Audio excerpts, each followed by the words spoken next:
IEBC, where IEBC Chairman Wafula Chebukati now says he cannot guarantee free and fair and credible elections in next week's fresh presidential election poll if things remain as they are in the Electoral Commission. Chebukati is also calling for the immediate resignation of all staff who have been adversely mentioned in the bungled August 8th presidential election in order to allow his new team project to function without interference. Duncan Haemba starts us off with that story.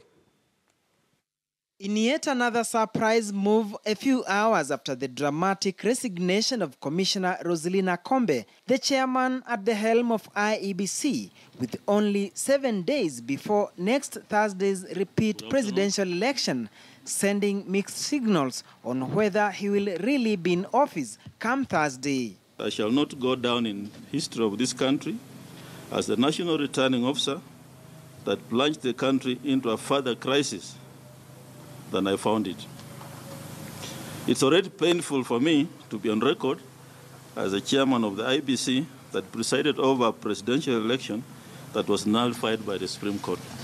For the first time, the chairman, who was not accompanied by any other commissioners to the media briefing, opened up saying that all is not well at the anniversary towers as he cited his frustrations. I've made several attempts to make critical changes, but all my motions have been defeated by a majority of the commissioners. Under such conditions, it's difficult to guarantee free, fair, and credible elections. And he directly called for the resignation of all commission members implicated in the bungled presidential election, led by Chief Executive Officer Ezra Chiloba, alongside 2 other commissioners. Without critical changes in key secretariat staff, free, fair, and credible elections will surely be compromised. I therefore call on the staff who have been adversely mentioned to step aside to allow this project team to function without interference. For the second time, he hinted on a possible resignation should factors remain as they are. The expectations Kenyans have on me are very high, yet I cannot move forward with a divided commission. I cannot move forward when presidential candidates refuse to put their personal interests aside and for once serve the country. His parting shot indicating what could as well be interpreted as the writing on the wall. As a lawyer, I cannot continue to be pushed by majority commissioners to accept legal opinions that serve partisan interests and are not grounded in the Constitution and the law.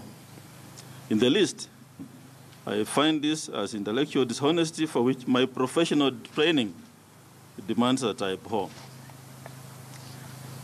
I would rather bow out with my name intact and my head lifted high than be part of a process where personal interests dwarf the interest of the nation.